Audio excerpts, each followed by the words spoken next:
Hello and welcome back to the Jet Press YouTube channel. My name is Justin Freed, and I'm joined once again today by New York Jets punter Thomas Morstead. Thomas, what's going on, man? How you doing? I'm great. Thanks for having me, Justin. Of course, dude. It is always a pleasure, my friend. And the last time we spoke was right before the season started. And I think it's safe to say that a lot has happened since then. But before we jump into any of that, there's a lot to talk about. For you, you're 16 in the books. Not many guys who have played the sport have ever been able to say that. So first of all, congratulations. And second, how are you feeling mentally and and physically right now? I feel good. I mean, look, it's been a long season and we were essentially out of the playoffs around Thanksgiving. So, I've never been in that situation before, which is a good thing. But yeah, I'm glad to be home. Glad to be home. Glad to be around some good friends and our neighbors that we miss down here. All the kids missing their friends and got our boys back in school. So yeah, glad to be home. It's a good mental reset, and I'm sure, like you said, it was much needed after a very tough season. There's a million things I could ask you about the season. I feel like it felt like 10 years went by over the last 5 months, and I'm sure it probably felt even more like that for you. But let's talk about the season. I think from an outsider's perspective, someone who's not in that building, the turning point in the year kind of seemed to be around the time that the team parted ways with former head coach Robert Saleh. Now, I think something that we as fans struggle with sometimes is dehumanizing the players and coaches and the people that we talk about. These are folks' livelihoods at stake, and it's very easy as an outsider to overlook that. But I wanted to ask you, as someone in that locker room, someone who has a great relationship with so many of those guys, what was the vibe like when Coach Saleh was fired? Do you remember what the reaction was, and how much of an impact do you think that had on how the season developed? Yeah, listen, I don't know the impact. At the end of the day, I think we were 2-3 when he got fired. And so I'm sure things would have been different, but you don't get to play it out both ways and see what both results were. So, I know everybody at the time was surprised, and, that's all I'd say about it. I mean, just was what it was. And we all tried to make the best of it. And, obviously it was a disappointing season all the way around. I thought Coach Ulbrich did an awesome job of keeping everybody together. Everybody hung in there. Just even talking about kind of being out of the playoffs around Thanksgiving, and you still got 6 weeks to go. I've heard horror stories about teams that have been in those situations, and as far as just splintering and guys getting pulled apart and it becoming a negative place to be. I thought it was not like that. Guys did hang in there together, which in the New York media landscape was a really, really cool thing to see. Every week guys were practicing hard, showing up, doing what they needed to do to try to find a way to get a win. It was just a tough year all the way around. But I was proud of the guys for there together and just keeping going. So. Yeah, I mean, when a tough year like that is happening, when the losses are starting to pile up, and the vibes are low, what kind of messaging is there from veteran leaders such as yourself to the rest of the locker room? Like, what can you even say? Is there anything that can be done to stop that snowball effect, I guess? Listen, I feel like if there was some way to actually stop that was, you just know, hey, this, all you got to do is this, it works, then you would do it. Right. So, I think, guys, Coach Ulbrich did a really cool thing. Every week before every game, he'd have a different player and a coach, have the opportunity to share whatever they wanted to share. Could be about where they're from, experiences they've been through, or what they think we should be focusing on.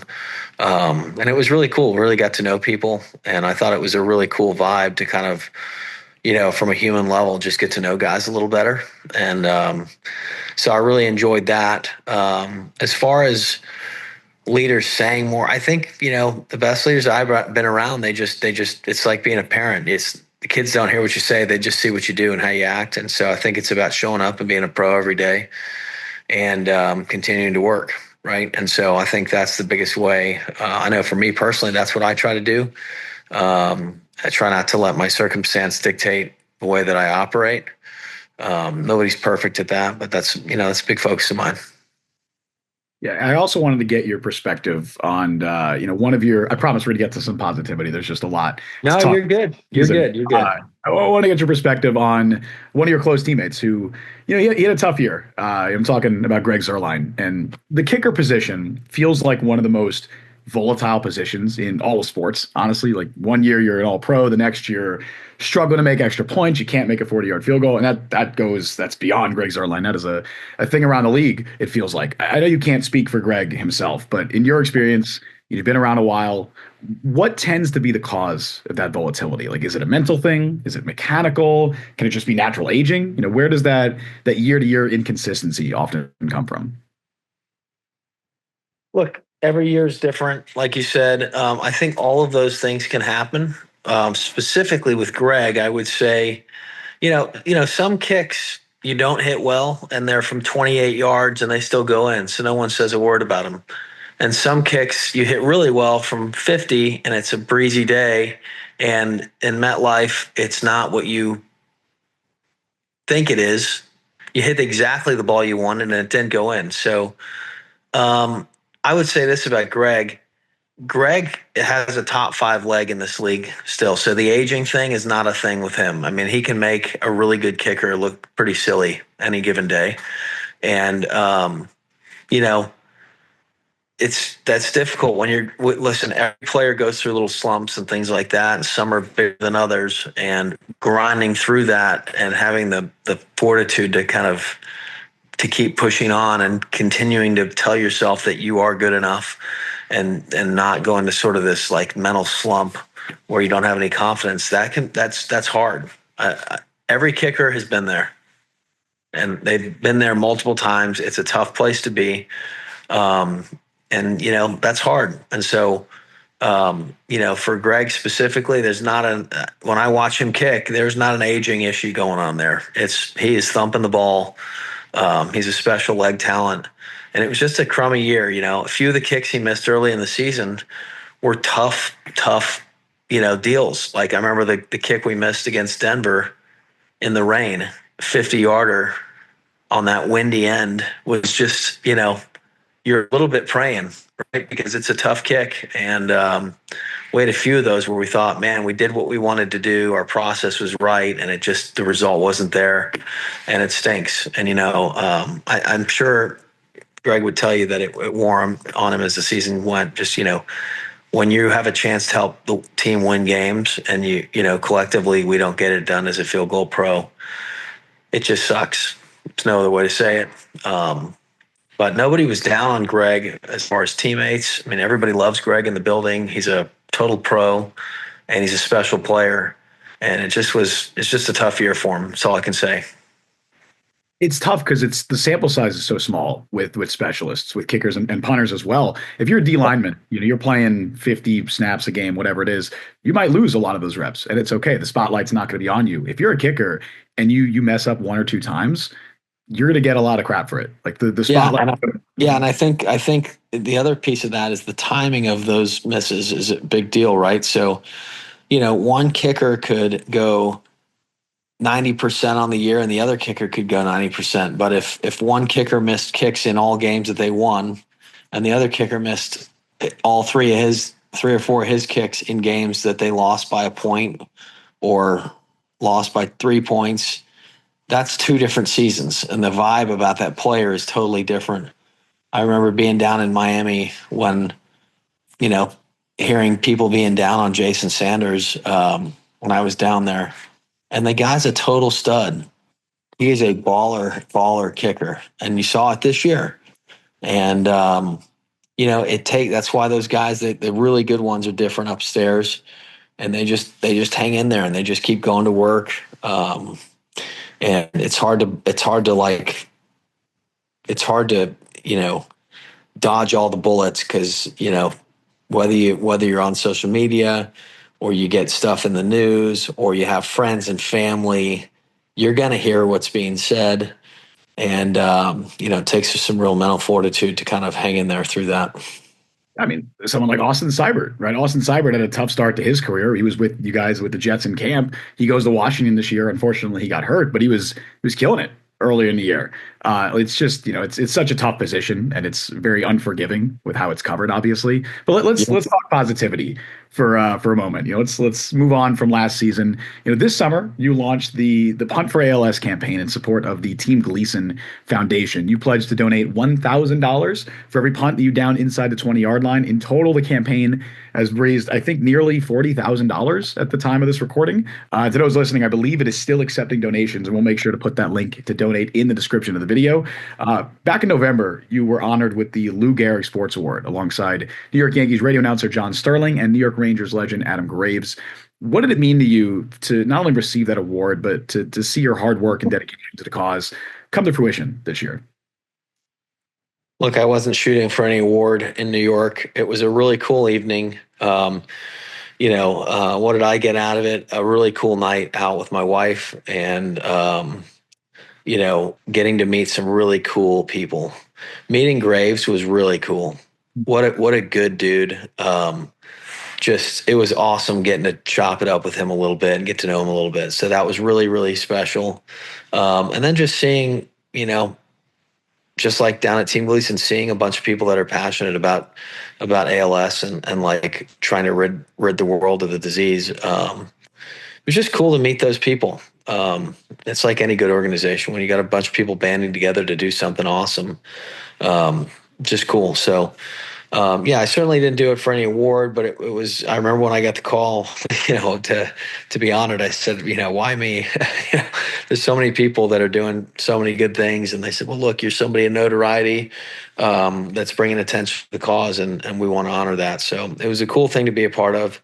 We'll be posting some stuff here in the next few weeks, the next two playoff weekends leading to finish up our fundraising campaign. I'd shared on social media at the beginning of the season that I was going to be doing my personal jersey giveaways, and I'd ordered a bunch throughout, and I literally got them the day we left the facility at the end of the season. So it only took like 5 months, so I didn't get to do any of the giveaways with those. So I am going to do some giveaways for divisional weekend and AFC NFC championship game weekend, because I'm still giving away my Super Bowl tickets. So, and if you want to have a chance to win those, or you have to have made a donation at some point during the season of any amount. Could be $2, right? So we're promoting that heavily with the playoff teams that are still in it with all their fan bases, and so hopefully we can raise a ton more money and be able to give that to Team Gleason the week of the Super Bowl down here in New Orleans. That's a great cause, man. You're too humble. You definitely deserve to be honored. You're doing a great thing for a great cause, for a great guy, and of course your former teammate Steve Gleason. Yeah. Let's look ahead to the future now. But before we get into what's next for you, I wanted to first talk to you about the future of one of your teammates. You knew it's coming, Aaron Rodgers. Aaron set a goal for himself this year when that was to start all 17 games. Not only did he want to do that to be out there for his teammates, of course, but wanted to prove it to himself. Like he has said this, he wanted to prove it to himself that he can still do it at this age, coming off that Achilles injury, and he did it. What has it been like being teammates with Aaron over the last 2 years? And I know you can't speak for him, but what do you think the future holds for one of the greatest quarterbacks of all time? I honestly don't know the answer to that. Yeah. I don't know. I know everybody saw him emotional after the last game. I cry after every last game because you never know if it's the last one. You just don't know as you get older. So, I don't read into that as if it is his last game. I think he was being totally present, and he loves the game of football. And it was a moving, when you think about that and you think about what the game's done for you and how much you love being a part of it, if you really can go that place, it's, like I said, I cry after every game. So, after every last game of the season, just because you don't know if that's the end. So, anyways, I don't know what's going to happen, but I know it's been great being teammates with him and watching him battle through some injuries and things like that this year and kind of hang in there is inspiring. Let's talk about your future real quick. You are under contract with the Jets next year. I'm sure most Jets fans would love to have you back with the team, entering what will be your 17th season in the NFL. Do you have any specific goals or, either individual or team that you're eyeing in 2025? I I don't know. I think as I've gotten older, I've learned to focus more and more on each day as it comes and each punt as it comes. So I think, shooting for, being in the top five of certain categories in punting performance is something I've always looked at. I have found that it is considerably more difficult to do that when you're playing up in MetLife for a bunch of your games, and in the AFC East. Um, and I just focus on winning the play, being a good teammate, and not focused on my stats, so to speak, so much, and just in the flow of the game, doing what's required to help win the game. So, there are some other goals that are out there individually that are kind of career type goals that are things that I do have on a little list that I check out every year, and so yeah, I'm eyeing some of those things. I think games played is a cool thing. And I finished at 255 this year, which puts me kind of right in the top 50. So it's cool to be kind of getting into that sort of air, I guess. But I'll say this: I don't, I'm not going to play this game to hang on. I love playing it. I feel like I can be an advantage any given week for my team, and I love all the grind that is required to be great at it. And the closer I get to the end, the older I get, the more special it gets. So just enjoying it. I say we got to get you back to the Pro Bowl, man. I think it was 2 years ago. We had the whole Pro Bowl vote for Thomas Morstead. Yeah, I was close. I was close. I Yeah, was the first alternate last season. So that's happened before. That's happened to you before. yeah, yeah. So I didn't feel like my production this season warranted kind of, campaigning for it this year. We just, as a whole team, we just didn't get it done. And, but yeah, that'd be great to be able to do that at some point. That'd be great. And it was 2012 was the last year you made it, the only year, I believe. So it would be nice. 2025 could be the next year for you. All right, That'd last be one pretty before we special. go. Last one before we go. You got a few months off before OTAs and spring workouts start. What are you in the family got planned for the offseason? Any fun trips? Yeah, we'll be home for the next number of weeks, and then we're going to go on a ski trip for a week and a half, and then I've got to go out to union meetings, which are on a nice beach somewhere. Yeah, we've got some trips, but we're honestly just looking forward to being at home and kind of getting into a consistent groove and living what I would call more of a normal life. So we're just kind of looking forward to that, and you know, just seeing some friends and family. Very nice. And I know I asked you before we start recording. No more Stead baby number 6 anytime soon, right? We're relaxing on that. I don't think so. I don't think so. You have to change your number again. I think 7 No. might be available, assuming Hassan Reddick does not come back. That would be 7 would be available, so you can level up again. Yeah. We'll cross that bridge when we get there. All right, man. Thomas, as always, I appreciate you taking the time, dude. Enjoy your off season, and hopefully the next time we're talking, there's a little more optimism around the fan base and the organization. Here's to hopefully brighter future. Absolutely. Thank you. Of course. And Jets fans, thank you so much for watching. Be sure to like, subscribe, hit the notification bell. I've been Justin Freed. That has been Thomas Morstead. We'll see you guys next time.